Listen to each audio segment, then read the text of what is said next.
Production of Broad and High is funded in part by the Greater Columbus Arts Council, supporting arts, advancing culture, and connecting the community to artists, events, and classes at columbusmakesart.com. And by the Ohio Arts Council, a state agency that funds and supports quality arts experiences.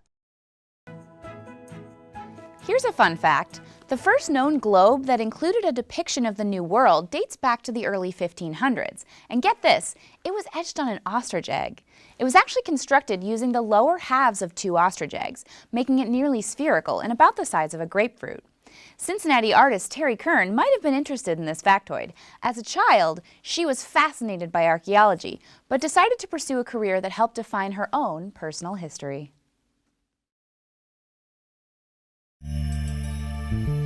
Well, as a child, it's kind of funny, I wanted to be Indiana Jones. Totally not an artist. And so from a very early age, I became fascinated with the idea of objects that held their own histories and told their own stories.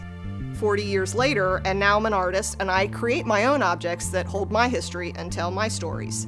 As I got through school and realized that the anthropology, the earth science, the sociology classes that were necessary to become an archaeologist, I was like, not so much. So I thought if I can't be the person that digs up the art, maybe I can be the person that makes the art, and that's when I really decided that I was going to become an artist. Clay was created through the process of erosion, the breaking down of the Earth's crust, and I just think the history, some of the things that we know about ancient civilizations, we know because we found their pots. We found a fingerprint. And the fact that thousands of years later, I am doing the same basic thing that some prehistoric person did by creating some kind of container to hold something that's sacred to me. Maybe for some people it's that cup of morning coffee. Maybe for the ancient people it was grain. That link through time and history that ceramics holds, for me, that is just, I actually have goosebumps just talking about it because it's awesome.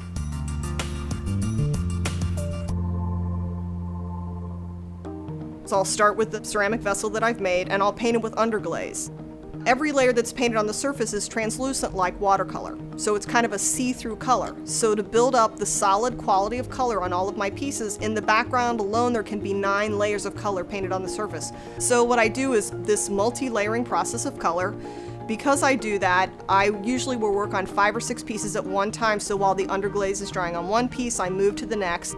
Once I get the background painted on, I let it dry, and then I have a bunch of designs, different drawings of birds and ladders and trees and things like that, and I work out a lot of my design work on tissue paper. Once all the color's on, I have a fine line detail brush and I use black underglaze, and I outline everything and put in all the little lines. And for me, that's when the magic happens. Because as I'm painting the contours and putting in the little lines, I'm thinking about what is this piece about? What am I trying to express? Is it something funny or something sad or something emotional? And somehow that magic of mind, heart, and body goes into the piece at that time so that when you as the viewer look at it, you feel something.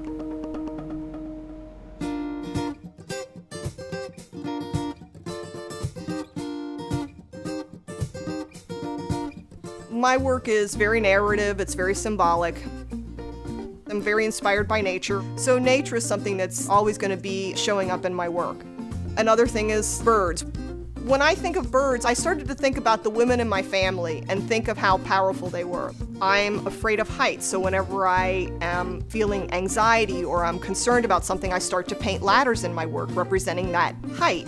It also represents the idea of conquering your fears, because once you start on that journey, whatever it is, you get a little higher.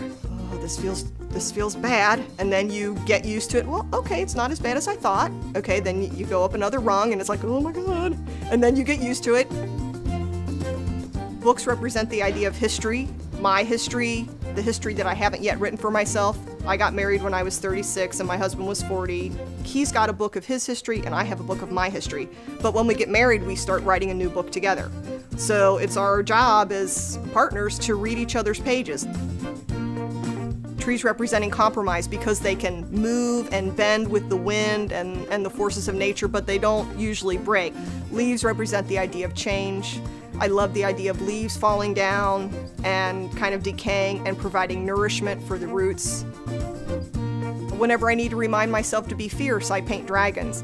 So what you see through my work is that whatever I'm experiencing, I find a way to put it in my work using this narrative symbolism.